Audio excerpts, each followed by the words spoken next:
আজকের গল্পে একটা মজার কথা লুকিয়ে আছে। আপনারা সবাই এটা মন দিয়ে শুনবেন। এই জীবন কর্ম অনুযায়ী চলে, আর আমরা মানুষ আমাদের সব কর্মের ফল এই জন্মেই পেয়ে যাই। ভালো কাজ করলে ভালো ফল পাওয়া যাবে। যদি মানবতাকে লজ্জিত করে দেওয়ার মতো খারাপ কাজ করা হয়, তাহলে তার ফল সেটাই হবে যেটা রঘু আর কালিয়া পেতে চলেছে। তোকে বলেছিলাম না আমি কালিয়া 10 টাকার চাকনা আরও নিয়ে নে, কিন্তু না, তুই শুনিস কথা আমার। আরে হয়ে গেছে ভুল ভাই, দুবারের মতো বেঁচে আছে, শেষ করো তাড়াতাড়ি, তারপর ঘরেও যেতে হবে। আরে কিন্তু যাব কি করে? কোনো বাস আসলে তবেই তো যাব নাকি? এই দেখ, এটা তো শেষ হয়ে গেল। কি সুরে আওয়াজটা এলো!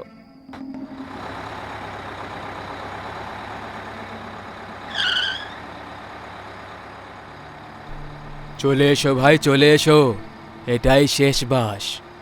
ও কাকু, আগে যাও, আমরা সান্তাক্রুজ নয়, ধারাবি যাব, চল ফট। আরে কি চল ফুট বলছো বাবা? তোমাদের ভাগ্য খুব ভালো।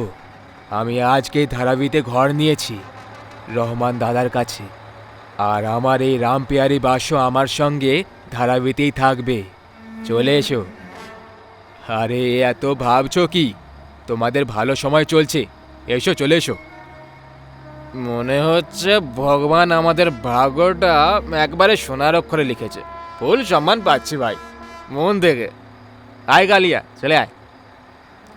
ঠিক আছে চলো। যখন কন্ডাক্টর আছে রাজি, তখন কি করবে রঘু আর কালিয়া মাঝি।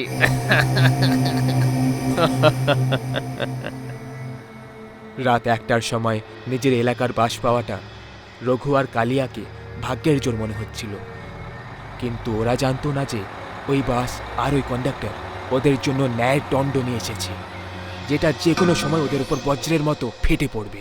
দণ্ড বিচিত্র, আর যে দণ্ড দেবে সেটাও ধারণার বাইরে। আবে এভাবে কি দেখছিস? টিকিট ছিঁড়তে চাস আমাদের? যদি নিজেকে খারাপ অবস্থায় দেখতে চাস, তাহলে চেষ্টা করে দেখে নে। তোমাদের তো পার্মানেন্ট টিকিট কাটা হয়ে গেছে, তাই আর কোনো টিকিটের প্রয়োজন নেই। আরে আমি বলতে চাইছিলাম যে আমরা সবাই তো একই এলাকার, তাই এখন তো তোমরা দুজন স্টাফ হয়ে গেছো, তাই না? আর স্টাফদের টিকিট কেউ আবার কাটে নাকি? আচ্ছা, তাহলে তুই পুরো কথাটা তাড়াতাড়ি বুঝিয়ে দিলি, না হলে রামপুরি ঢুকে যেত তোর পেটে, বেরোতো বুক চিরে দিয়ে। ঠিক সেইভাবেই না, যেমনটা আজ থেকে 10 বছর আগে তোমরা একটা অসহায় বাচ্চার সঙ্গে দুষ্কর্ম করে ওকে মেরেছিলে, যখন এই বাস এক্সেল ভেঙে যাওয়ার কারণে আরে কলোনিতে দাঁড়িয়েছিল।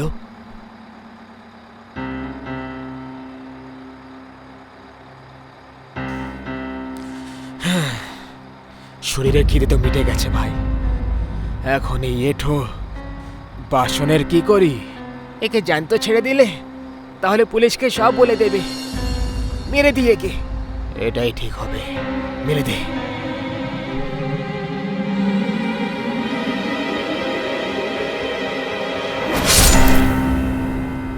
সেই সময় আমিও এই বাসেই ছিলাম, আমি সব দেখেছিলাম, কিন্তু কিছু বলতে ভয় পেয়ে গেছিলাম।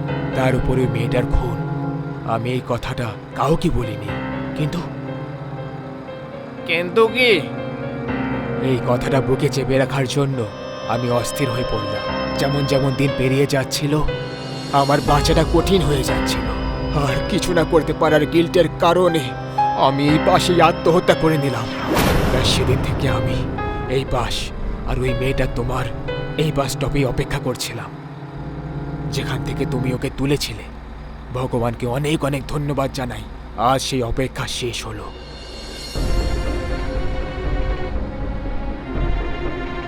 আবে ও রামগোপাল বর্মা, এ কি তুই এখানে ভূতের ফিল্ম বানাচ্ছিস? মানে তুই এমন ভাবে বলছিস যেন কোনো ভূত তোমরা দুজন। কিছু সন্দেহ আছে?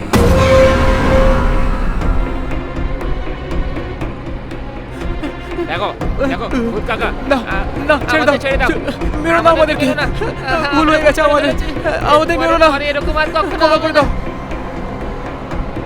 ভবিষ্যতে তুমি কি ভুল করবে এই শাস্তিটা সেটা নয়, এই শাস্তিটা সেটার ফল যেটা তুমি আগে করেছিলে।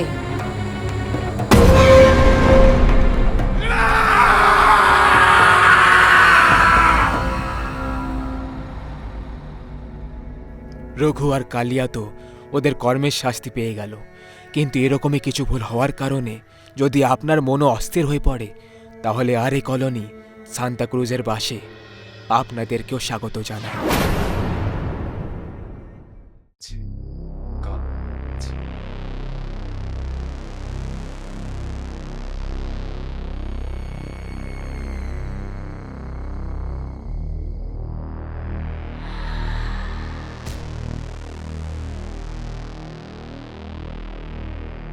হে ভগবান, এসব কি হলো? আরে মাসিমা, দাঁড়ান, আমি তুলে দিচ্ছি। আরে আরে বাবা, এত কষ্ট করতে হবে না, আমি তুলে নেব। আরে মাসিমা, এতে পরিশ্রমের কি আছে? 1 মিনিটে এইসব কিছু হয়ে যাবে। এই নিন মাসিমা। সত্যি বলবো বাবা, ভগবান তোমায় সঠিক সময়তেই পাঠিয়েছেন। এই বুড়ো বয়সে ঝুঁকে কাজ করতে খুব কষ্ট হয়। অনেক অনেক ধন্যবাদ তোমায়। আরে এতে ধন্যবাদ জানানোর কিছু নেই মাসিমা, আপনি আমার মায়ের বয়সী মাসিমা, আর মায়ের সেবা করতে পারলে তো পুণ্যই হয়। খুব ভালো কথা বলো তুমি। তোমার নাম কি বাবা? রঘু। আর আমার নাম শকুন্তলা। আচ্ছা বাবা, আসছি। ঈশ্বর তোমার মঙ্গল করুন। যদি কিছু মনে না করেন, আমাকে জিজ্ঞেস করতে পারি যে আপনি কোথায় যাচ্ছেন? এতে মনে করার কি আছে বাবা? আমি এখন আদ্যাপীঠে যাব, ওখানেই আমার বাড়ি। আসুন, আমি আপনাকে ছেড়ে আসছি। আমিও এখন আপনি যেদিকে যাচ্ছেন সেদিকেই যাব। ট্যাক্সি আছে আমার কাছে। আরে তো খুব ভালো কথা, আমি তো চলতেই পারছিলাম না। তবে তুমি তো ট্যাক্সি ড্রাইভারের পোশাক পরে নেই বাবা। মাসিমা, আসলে জামা কাপড়টা নোংরা হয়ে গিয়েছিল, ধোয়ার সময় পাইনি। আসলে একা থাকি তো, বিয়ে হয়নি এখনো পর্যন্ত, সেই জন্য আমি ওই জামা কাপড় পরেই আছি। এই কাছেই রয়েছে আমার ট্যাক্সি, আসুন। ঠিক আছে বাবা, চলো। তাহলে দিন, এই জিনিসগুলো আমাকে দিন। ছেলে বলে রেখেছেন যখন, ছেলের মতো কাজটাও করতে দিন।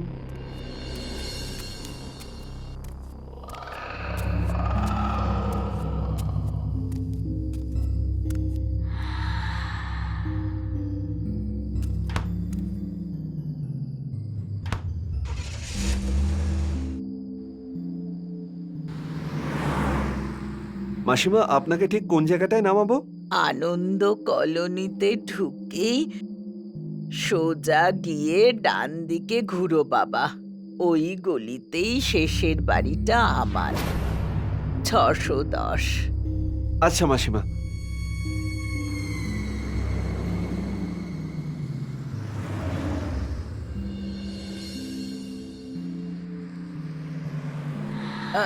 ব্যাস বাবা, এখানেই থামো। এই যে সামনের বাড়িটাই আমার। আরে বাহ মাসিমা, আপনার বাড়িটা তো একেবারে রাজমহলের মতো। বাবা, এই রাজমহলে শুধু দেওয়ালগুলোই আছে। মানে? তোমায় আর কি বলবো, আমি এই বাড়িতে একলাই থাকি। এই পৃথিবীতে আমার আর কেউ নেই। আমার সমস্ত আপনজনকে এক এক করে ঈশ্বর তার কাছে ডেকে নিয়েছেন বাবা। কে জানে কবে আমায় ডাকবেন। শুভ শুভ বলুন মাসিমা, ভগবান করুন আপনি অনেক দিন বাঁচুন। এ কথা বলো না বাবা, যতদিন বাঁচার তো বাঁচলাম, এখন তো বাজারে গিয়ে বাজার করাটাই মুশকিল হয়ে যাচ্ছে। যদি তাই হয় তাহলে আমার কথা একবার মনে করবেন, আমি নিয়ে যাব আপনাকে মার্কেটে। এই নিন আমার ফোন নাম্বার। ঠিক আছে বাবা, কত টাকা বিল হলো তোমার? এ আপনি কেমন কথা বলছেন মাসিমা? একদিকে ছেলে বলে ডাকছেন, আবার অন্যদিকে টাকার কথা বলছেন। ছেলে কি মায়ের কাছ থেকে টাকা নেয় নাকি বলুন? ভালো থাকো বাবা, খুব উন্নতি হোক তোমার।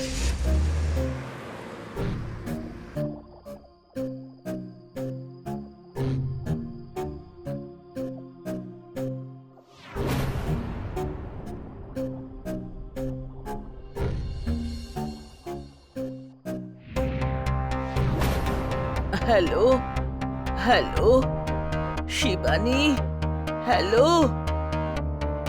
হ্যাঁ মা, তোমার কথাটা এমন শোনাচ্ছে কেন?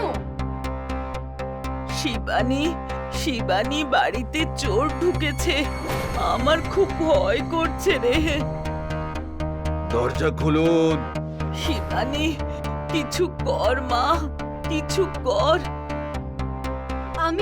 আমি কিছু করার চেষ্টা করছি মা।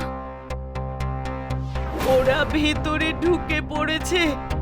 মা, মা তুমি দূরে থাকো ওদের থেকে। আমাদের সঙ্গে চালাকি এখনই দেখাচ্ছি।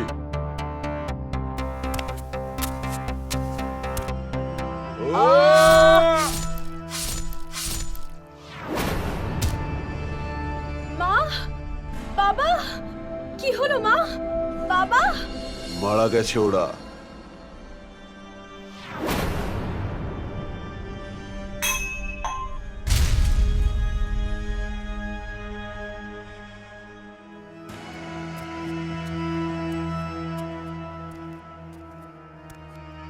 সাবধানে কিন্তু, আওয়াজ করবি না, বুড়িটা বাড়িতেই আছে।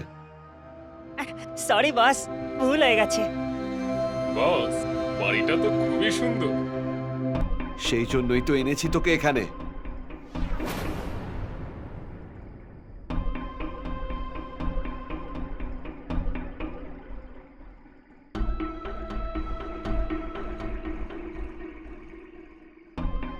সাবধানে কাজ কর সবাই, কোনো ভুল যেন না হয়।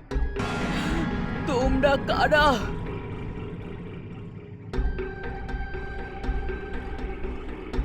এই রে,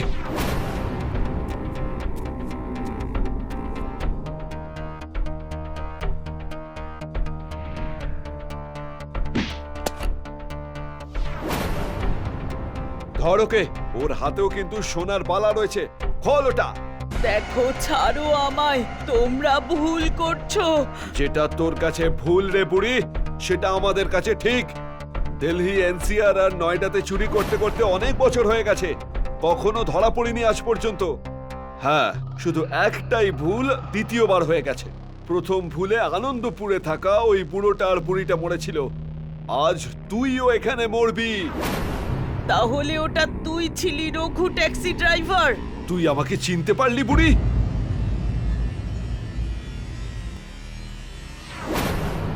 আজই তো তোর আওয়াজ শুনেছি রে। কবে থেকে তোর জন্য অপেক্ষা করছিলাম। রোজ রোজ রাস্তায় সোনার চুড়ি পরে নাটক করে তোকে টোপ দিচ্ছিলাম আমি। আজ পেয়েছি, তোকে তো ছাড়বো না। তুই আমার মা বাবাকে মেরে ফেলেছিস তো, এবার আমি তোদের সবাইকে মারবো। আহ!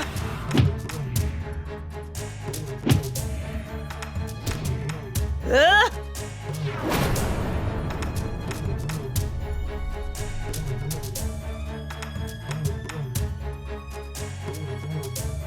আহ!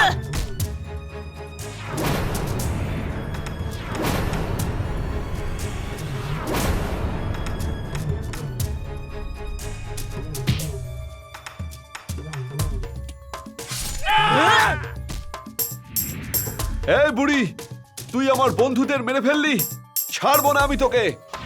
কে তোকে বলেছে যে ছাড় আমাকে? আমি তো বলছি যে আজকে তুই আমায় ধরেই নে।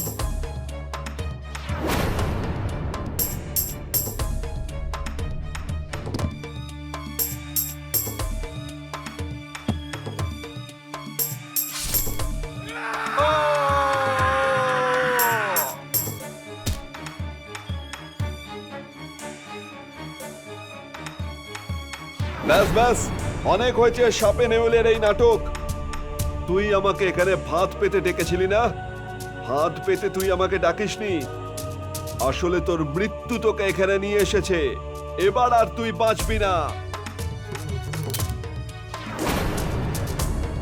ওটাতে গুলি নেই রঘু।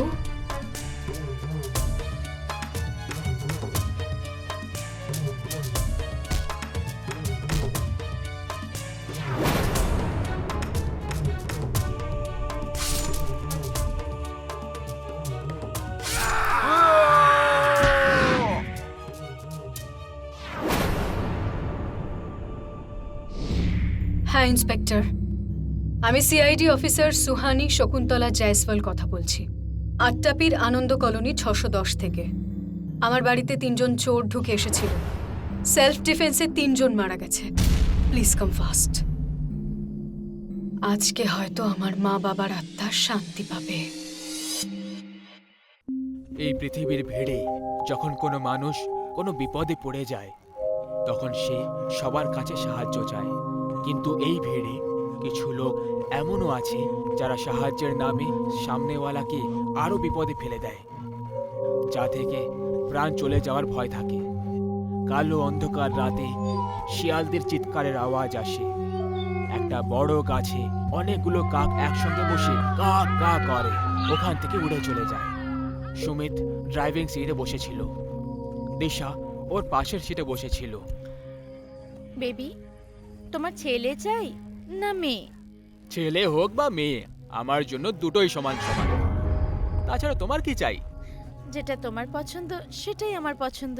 তখনই অনেকগুলো কাক উড়ে যাচ্ছিল, তাদের মধ্যে একটা কাক গাড়ির দিকে মুড়ে যায় আর উইন্ডস্ক্রিনের সাথে ধাক্কা খেয়ে মরে যায়। উইন্ডস্ক্রিন ব্ল্যাক হয়ে যায় আর অনেক রক্তও বেরিয়ে যায়। সুমিত তক্ষুনি ব্রেক লাগিয়ে গাড়ি থামিয়ে দেয়। দুজনে গাড়ি থেকে বাইরে বেরিয়ে আসে।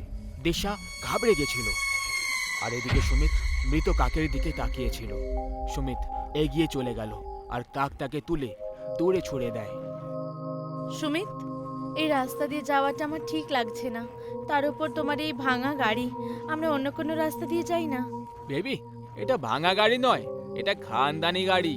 আর বেবি, আমরা অনেক এগিয়ে চলে এসেছি, তাই এখন অন্য রাস্তা দিয়ে যাওয়ার মানে হলো আবার আমাদেরকে শহরে যেতে হবে। এখন চলো গাড়িতে বসো, না হলে এখানে পুরো রাত কেটে যাবে। দুজনে গাড়িতে বসে পড়ে আর ওখান থেকেই যেতে লাগলো। গাড়ি নির্জন ঘন জঙ্গলের মাঝখান দিয়ে গিয়ে যাচ্ছিল। তখনই গাড়ি হঠাৎ 2-3টে ধাক্কা খাওয়ার পরে একটা জায়গায় থেমে যায়। সুমিত গাড়িটা স্টার্ট করার চেষ্টা করতে লাগলো, কিন্তু গাড়িটা স্টার্ট হলো না। এটা দেখে দিশার মুড খারাপ হয়ে গেল। সুমিত দিশার ভাব দেখে বুঝতে পেরে যায় যে ও এবার বিরক্ত হয়ে গেছে। কিছু ভাবতে ভাবতে সুমিত গাড়ি থেকে বাইরে বেরিয়ে আসে। সুমিত গাড়ির ফ্রন্টে গিয়ে বোনাট খুলে ফল্ট চেক করতে লাগলো। দিশা ওর কাছে এলো আর রেগে বলল, আমি বলেছিলাম হানিমুনের জন্য আমরা অন্য কোনো গাড়ি নিয়ে যাব, কিন্তু না, তোমার তো এই আদি যুগের পুরনো ভাঙা গাড়িটাই নিয়ে যাওয়ার ছিল। হয়ে গেল তো আবার খারাপ। কি জানি আমরা কখন গোয়া পৌঁছবো। কাম ডাউন সুইট হার্ট, রেগে যাচ্ছ কেন? এটা আমার দাদুর দেওয়া প্রথম গাড়ি। তুমি জানো আমাদের পরিবারে যে কেউ এই গাড়ি নিয়ে হানিমুন করতে গেছে না, তারা খুশির খবরটা খুব তাড়াতাড়ি পেয়ে গেছে। ভয় পেয়ে দিশা অন্ধকারে এদিকে ওদিকে দেখতে লাগলো, কিন্তু অন্ধকার হওয়ার কারণে ও কিছুই দেখতে পেল না। তখনই ওর কানের কাছে কেউ যেন এলো। কে তুমি? আওয়াজ শুনে দিশা আওয়াজের দিকে এক ঝটকা ঘুরে তাকালো, কিন্তু আশেপাশে কাকেও দেখতে পেল না।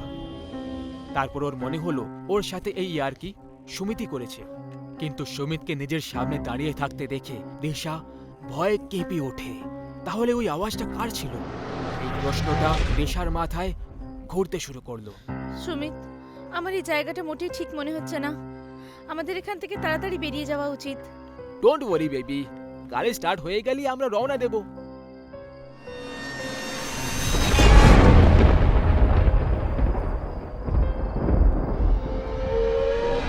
দিশা, কি হলো? ডাইনি, তোমার পেছনে। সুমিত মোবাইলের লাইট অন করে দেখে, তখন ওর পেছনে একটা বুড়ি মহিলাকে দেখতে পায়। ক্রমাগত বিদ্যুৎ চমকাচ্ছে। দিশার এখন একটু অদ্ভুত মনে হচ্ছিল। দিশা এ কোনো ডাইনি নয়, একজন বৃদ্ধ মহিলা। শোনো ঠাম্মা, আমাদের গাড়ি খারাপ হয়ে গেছে, আমরা আজ রাত এখানে আশেপাশে কোথাও কি থাকার জায়গা পেতে পারি? সুমিত, আমাদের এভাবে অজানা লোকেদের কাছে সাহায্য চাওয়া উচিত নয়। তার উপর ওনাকে দেখতে ঠাম্মা কম, ডাইনি বেশি মনে হচ্ছে আমার। এখন সবাই তোমার মতো এত যুবতী আর সুন্দরী তো হতে পারে না আমার ডালি। ডোন্ট ওয়ারি, ও একটা বুড়ি, ওর নিজের একটা পা কবরে আছে, এ চাইলেও আমাদের কি ক্ষতি করতে পারবে? কাছে একটা ডাক বাংলো আছে যেখানে আমি দেখাশোনার কাজ করি। তোমরা দুজন ওখানে থেকে যেতে পারো। ডাক বাংলার দরজা ভেতরের দিকে ভয়ঙ্কর আওয়াজের সাথে খুলল। দরজার সামনে উষা আর তার সামনে সুমিত আর দিশা দাঁড়িয়েছিল। তিনজন ভেতরে চলে আসে আর তখনই দিশার উপরে একটা সাপ পড়ে যায়। দিশা চিৎকার করে লাফাতে লাগলো। উষা ওকে বলল, ভয় পেও না, এটা নকল সাপ, এটা খেলনা। আমার নাতি নাতনিরা এটা দিয়ে খেলা করে। যাও গিয়ে হাত মুখ ধুয়ে নাও, আমি খাবার নিয়ে আসছি। সুমিত আর দিশা একটা রুমের দিকে এগিয়ে গেল। উষা যেতে যেতে ওদেরকে দেখলো আর তখনই ওর চেহারায় ডাইনির রূপ দেখতে পাওয়া যায়। সুমিত আর দিশা ডাইনিং টেবিলে বসে খাবার খাচ্ছিল। উষা ডাইনির রূপে দুজনকে খাওয়ার সময় সাইডে দাঁড়িয়ে থেকে ওদেরকে দেখতে থাকে আর স্মাইল দিতে থাকে।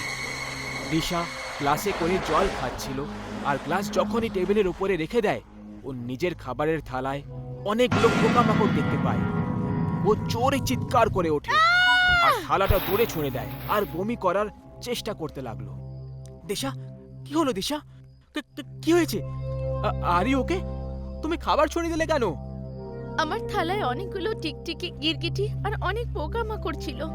আমি খাবার না, শুধু পোকামাকড় খাচ্ছিলাম। তুমি ওই খাবার খেও না, ফেলে দাও সবকিছু। দিশা ফেলে দেওয়া থালার দিকে দেখে তখনই ও শুধু খাবারই দেখতে পেল। তারপর সুমিত দুধের গ্লাস নিয়ে ওকে দুধ খাওয়ার জন্য দেয়। দিশা দুধ খেতে শুরু করে। তখনই ওর মনে হলো যে ও রক্ত খাচ্ছে। গ্লাসের দিকে দেখলো তো দুধ লাল রঙের দেখাচ্ছিল। ও তক্ষুনি গ্লাস ফেলে দেয় আর রক্ত রক্ত চিৎকার করে ওঠে। এটা তুমি কি বলে যাচ্ছ দিশা? দেখো দেখো, ওখানে না তো টিকটিকি রয়েছে, না গিরগিটি, আর না পোকামাকড়। ইটস ওকে, এই নাও দুধ খেয়ে নাও। সুমিত, সুমিত, এতে রক্ত আছে, আমাকে রক্ত খাওয়াচ্ছ? দিশা, তোমার কি হয়ে গেছে? তোমার শরীর ঠিক আছে তো? ওটা রক্ত নয়, দুধ ছিল। মনে হচ্ছে তুমি একটু বেশি ক্লান্ত হয়ে পড়েছো। চলো গিয়ে শুয়ে পড়ি। সুমিত গভীর ঘুমে শুয়েছিল। দিশার ঘুম পাচ্ছিল না আর ও বিছানায় বসে আছে। ওর নজর জানালার দিকে যায়, তখন সেখানে ডাইনিকে দাঁড়িয়ে থাকতে দেখে। ও জোরে জোরে চিৎকার করতে লাগলো। সুমিত ঘাবড়ে গিয়ে উঠে পড়ে আর জিজ্ঞেস করে, দিশা, দিশা, কি হয়েছে? কি হয়েছে? সুমিত আর দিশা দুজন জানালার দিকে তাকায়, কিন্তু কাউকে দেখতে পেল না। সুমিত উঠে জানালা বন্ধ করে দেয় আর দিশাকে বলে, দিশা, তুমি যা কিছু দেখে চিৎকার করছো ওটা শুধু তোমার ভ্রম আর কিছুই না। তুমি নিশ্চিন্তে শুয়ে পড়ো, সব ঠিক হয়ে যাবে। না সুমিত, আমার বিশ্বাস করো, ওখানে সত্যি কোনো ডাইনির মতো দাঁড়িয়ে ছিল। আমি ভালো করে দেখেছি দিশা, ওখানে তেমন কিছুই নেই। এনিওয়েজ, তুমি অনেক ঘাবড়ে গেছো, আমি তোমার জন্য জল নিয়ে আসছি। সুমিত কিচেনের দিকে চলে গেল।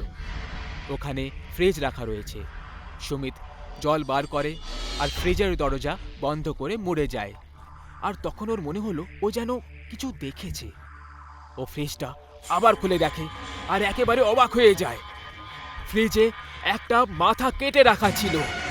সুমিত গুরুতরভাবে ভয় পেয়ে যায়। তখনই দিশার চিৎকার শুনতে পাওয়া যায়। সুমিত আওয়াজের দিকে ঘুরে তাকায়। সুমিত, সুমিত, ও আবার এসেছিল। সুমিত, প্লিজ আমার বিশ্বাস করো, ও আবার এসেছিল। ও সত্যিই ডাইনি। তুমি ঠিক বলছো, এই জায়গাটা ঠিক নয়। আমিও ফ্রিজে কোনো এক মানুষের কাটা মাথা দেখলাম। চলো চলো, পালাও এখান থেকে। সুমিত আর দিশা গেটের দিকে দৌড়চ্ছিল, কিন্তু যখনই ওরা দুজন গেটের দিকে পৌঁছলো তখন গেট নিজের থেকেই বন্ধ হয়ে যায়। দুজন বুঝতে পারলো না যে এখন তারা কি করবে। দিশা পেছনে ঘুরে তাকালো। তখনই বিদ্যুৎ চমকাল। বিদ্যুতের আলোয় দিশা ওই বাড়ির ছাদে সেই ডাইনিটাকে উড়তে দেখতে পায়। ওর চোখ দুটো ভয়ের চোটে একেবারে ফেটে রয়ে গেল। সুমিত ওপরে তাকিয়ে দেখে, তখন ওরও অবস্থা খারাপ হয়ে গেল, কারণ দুজনের মাথায় মৃত্যু যে দাঁড়িয়েছিল। ছাদে উষা খুবই ভয়ঙ্কর ডাইনি রূপে দেখা যাচ্ছিল। ও জোরে জোরে হাসতে শুরু করলো। আজ অব্দি বাংলো থেকে কেউ বেঁচে পালাতে পারেনি, তোমরা দুজন কি করে যাবে? হাসতে হাসতে ডাইনি দুজনের দিকে এগিয়ে যায়। সুমিত আর দিশা ঘাবড়ে গিয়ে পেছনের দিকে পালাতে লাগলো, কিন্তু তখনই ডাইনি নিজের দুটো হাত লম্বা করে দেয়, আর ওর হাত পিঠ দিয়ে ওদের ভেতরে ঢুকে যায় আর পেট ছিঁড়ে বেরিয়ে আসে। দুজন ওখানেই মরে যায়। আর ডাইনি হাসতে শুরু করে। মানুষকে কখনো কোনো রাস্তায় অজানা লোকেদের থেকে সাহায্য নেওয়া উচিত নয়, না হলে যে কোনো মুহূর্তে যে কোনো অবস্থায় নিজের প্রাণ হারাতে পারে।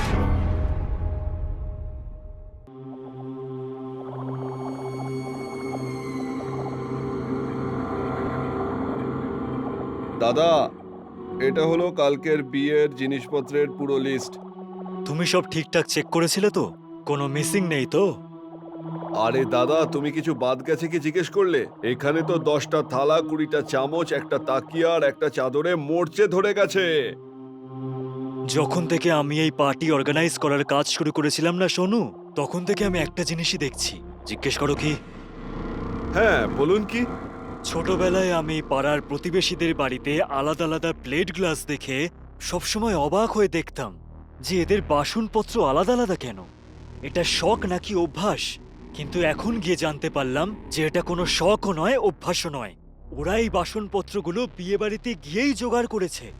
মানে জীবনের এই অভ্যাসটা বহুকাল ধরেই চলে আসছে। ঠিকই বলেছো তুমি দাদা, তীর একদম নিশানায় লাগিয়েছো।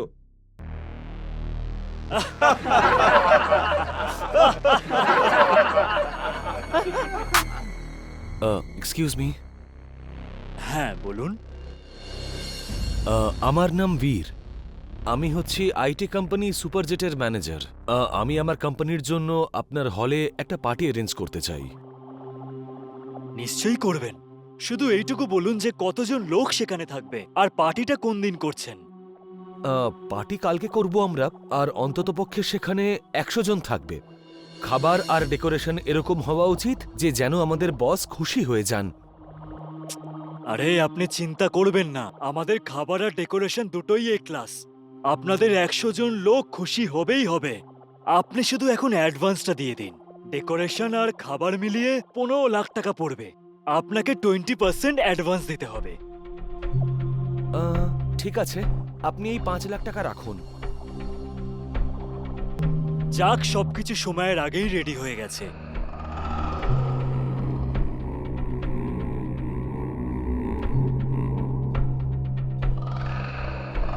এ কি, কোল্ড ড্রিঙ্কটা ঠান্ডা নেই কেন? সোনু, সোনু, এই ফ্রিজে জল আর কোল্ড ড্রিঙ্কটা ঠান্ডা হচ্ছে না কেন? ও, ক্ষমা করে দেবে দাদা, আমি তো তোমাকে বলতেই ভুলে গিয়েছি যে ফ্রিজটা খারাপ হয়ে গিয়েছে। শয়তান ছেলে, আজকে পার্টি আছে আর এখন তুই বলছিস ফ্রিজ খারাপ হয়ে গেছে? আরে মূর্খ ছেলে, মনোযোগ কোথায় থাকে তোমার? আমার ব্যবসাটাকে কি লাটে তোলার জন্যই এসেছিস তুই? এবার পার্টিতে যে গেস্টরা আসবে তাদের কোল্ড ড্রিঙ্ক ঠান্ডা জল কি করে খাওয়াবো বল আমাকে। দাদা, তুমি রাগ করো না, আমি একটা ব্যবস্থা করতে পারি। স্টোর রুমে একটা অনেক পুরনো ফ্রিজ রাখা আছে, সেটা চলেও। আজ আমরা সেটা দিয়েই কাজটা চালিয়ে নিই, কাল পাল্টে নেব। কি বলো দাদা?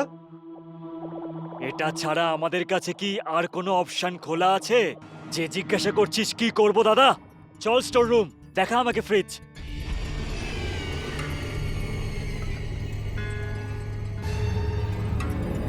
এই যে দাদা, এটা একেবারে দারুণ ফ্রিজ। সত্যি চালু আছে তো? মিথ্যে বললে আমার জিভ কেটে যাবে দাদা। ঠিক আছে, তুই যা কিচেনটা দেখ, আমি এটা সেট করছি। আচ্ছা দাদা। ভগবানের অশেষ অশেষ কৃপা যে সময়ের আগে জোগাড় হয়ে গেছে, না হলে নতুন ফ্রিজ কিনতে হতো।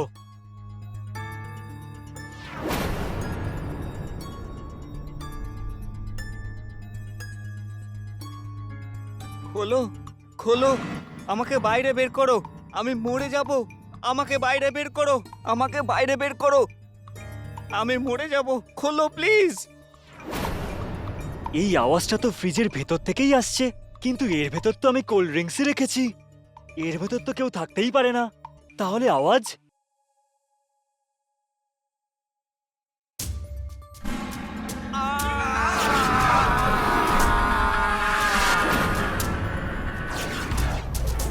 এটা কোথায় চলে এলাম?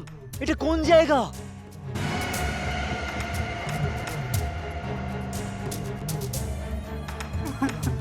দাদা, শুনছেন দাদা? আপনি কাঁদছেন কেন? কে আপনি?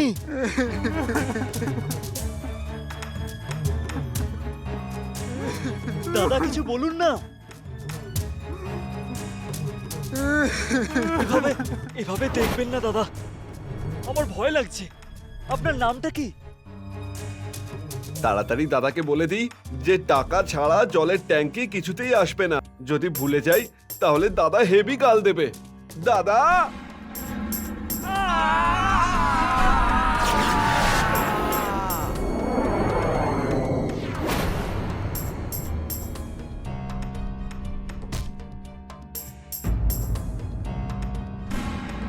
দাদা, দাদা কি হয়েছে দাদা? দাদা, কি হয়েছিল আমার? জানি না দাদা, তুমি এখানে অজ্ঞান হয়ে পড়েছিলে। এরকম এরকম করে দেখবেন না দাদা, আমার খুব ভয় লাগছে। আপনার নাম কি? ভিক্কি, আমার নাম ভিক্কি।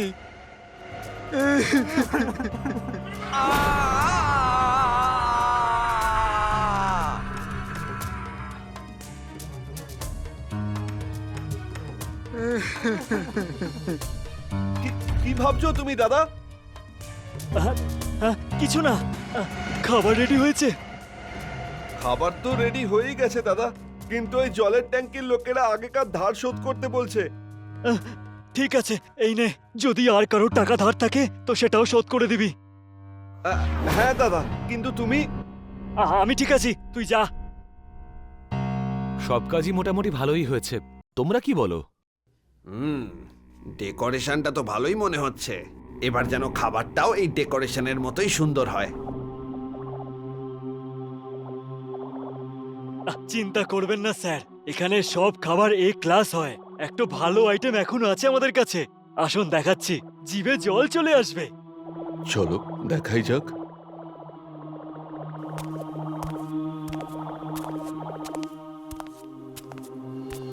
এই দেখুন স্যার।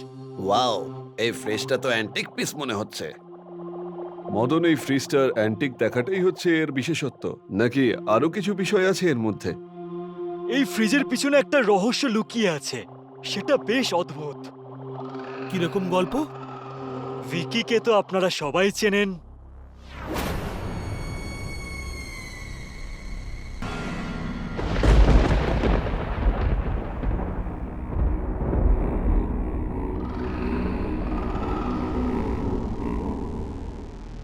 তোমাদের জন্য অনেক বড় একটা খুশির খবর আছে। আমি খুব তাড়াতাড়ি কোম্পানির ম্যানেজার হতে চলেছি, আর ম্যানেজার হয়ে গেলেই তোমাদের এই ভাই দামি 4 চাকার গাড়ি করে আসা যাওয়া করবে।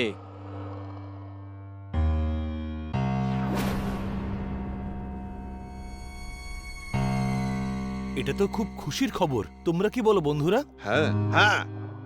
চিয়ার্স।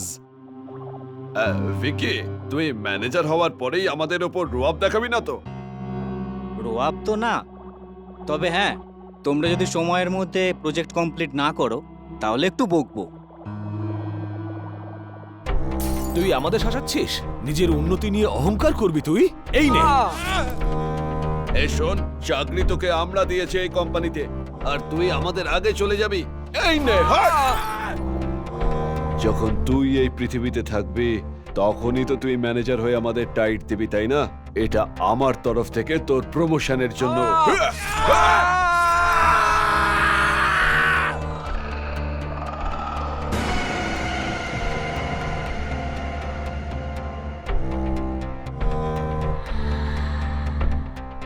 এর আগে এখানে কেউ চলে আসুক, তার মধ্যে ওকে ফ্রিজে ঢোকাতে হবে।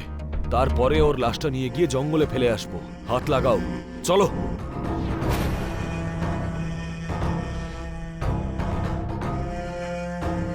খোলো খোলো, আমাকে বাইরে বের করো, আমি মরে যাব, আমাকে বাইরে বের করো।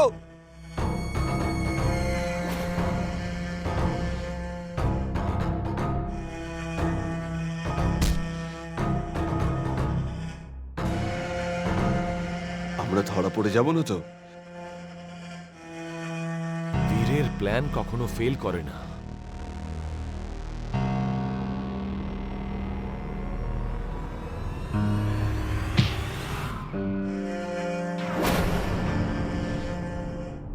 তুমি ভিকির ব্যাপারে কি করে জানলে?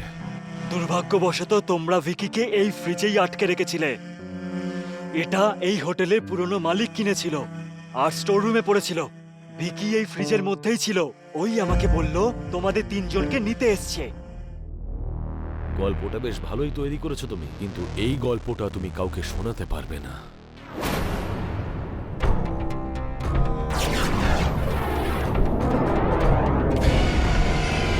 তো আমি তোমাদের এরকম করতে দেব না। ভিকি, হ্যাঁ, ভিক্কি, যে তোমাদের মতো বিশ্বাসঘাতকদের দোষের শাস্তি দিতে এসেছে। না ফিকি না, তুই এমনটা করতে পারিস না, আমরা তো বন্ধু। বল। বন্ধু যদি হও তাহলে বলো আমাকে মারলে কেন? ভগবান তোমাদের মতন বিশ্বাসঘাতক আর বেঈমান বন্ধু যেন কাউকে না দেয়। তৈরি হয়ে যাও।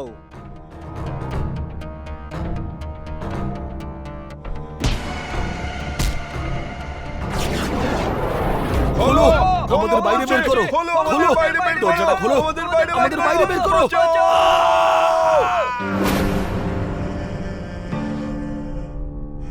আরে এটা কি ছিল দাদা? এটা এমন একটা ঘটনা যেটা তুই আর আমি ছাড়া আর কেউ বিশ্বাস করবে না যে এরকমও ঘটেছিল। তুই যদি লোকেদের কাছে পাগল প্রমাণিত না হতে চাস, তাহলে এই ঘটনাটা নিজের মাথার মধ্যেই গেঁথে রাখিস।